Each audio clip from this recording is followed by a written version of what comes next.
mainit na yung ating mantika. Lagay na natin ang ating bawang. Antayin lang natin na mag-brown yung ating bawang. Lagay na natin ang ating sibuyas. Sunod na natin ang ating paminta para mas mabango ang ating ginisang bawang at saka sibuyas. Ayan guys. Sunod natin yung ating upo.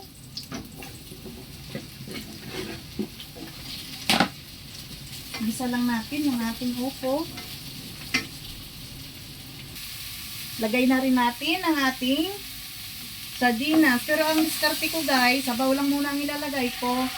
Panghuli ko na yung kanyang laman para hindi siya madudurog. Yan.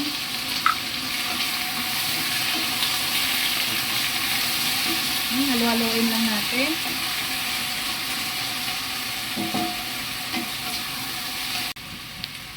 Yan, gisa lang natin ng gusto para mas mabango at malasa ang ating upo.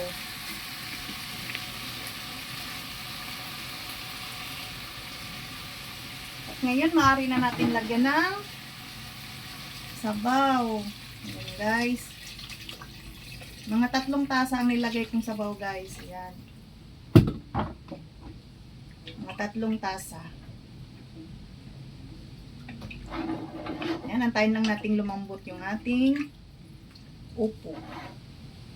Then, lagay na rin natin yung ating asin, tsaka konting panimpla na magic sarap. Takpan lang muna natin ito hanggang sa lumambot yung ating gulay. Check na natin. Kulo na siya guys. Yan. Pwede na natin ilagay yung laman ng sardinas. Yan.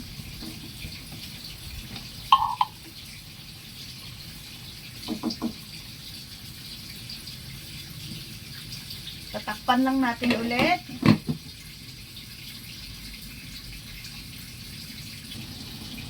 Pagkalipas ng 2 minuto, check natin ulit. Medyo malambot na guys yung ating gulay na upo. Pwede na natin ilagay yung ating sotanghon. Ayan guys. Yan, binabad ko muna yan guys para mas madali siyang maluto. At ilagay ko sa strainer. Ayan. Siguro mga 2 minuto pa ulit guys ang ating aantayin bago sa talagang tuluyang maluto. At ngayon, luto na siya guys. Ang bango. Tikman natin.